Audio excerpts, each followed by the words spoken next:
Hey. Aren't you the Australian Barista Champion? Can you show me how to make a good coffee? All right, come on.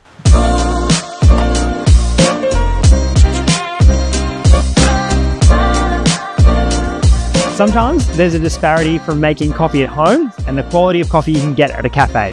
So here's my 5 tips to make cafe quality coffee at home. Tip number 1, buying the freshest coffee possible. When I use coffee for competition, I'm trying to serve it between 8 and 10 days. Why is that? Because when coffee is roasted, it holds a lot of gas. And then over time, it starts to degas and a lot of CO2 releases being. So if I serve it in that 8 to 10 day window, that's where I find the coffee is the most articulate. If I serve it too fresh, sometimes it can be bitter.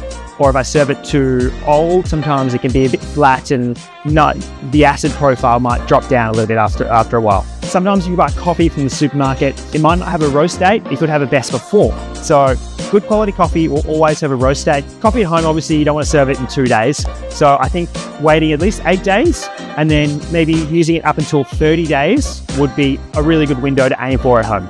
Tip number 2, grinding the coffee just before extraction. Think of the surface area of coffee beans compared to coffee grinds. The coffee grinds have a much larger surface area and they're going to rapidly age. So what would normally take a few days to age in bean form, when it's grounds, it's going to age in a matter of minutes. So if you grind it just before you're about to extract, it's going to make the biggest difference. Tip number 3, storing coffee in the freezer at home. Sometimes you might buy a kilo of coffee and it could take you up to 8 weeks to get through it.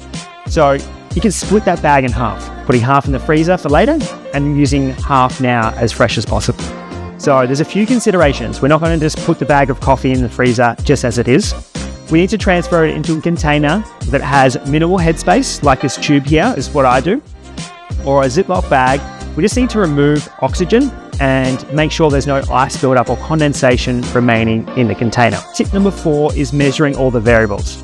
So just like baking a cake at home, we have to measure everything. And with coffee, there's a lot of different variables, but there's 3 main ones that we like to focus on. So that's coffee in, which means the coffee grounds, coffee out, which is the liquid espresso, and the time.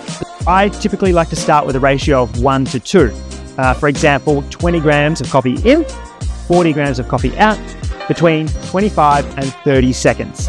And that can be scaled up and down. For example, if your baskets aren't as large as these ones, you might use 18 grams of coffee in, 36 grams of coffee out, and using that same time window of 25 to 30 seconds. Tip 5 is to keep your equipment clean.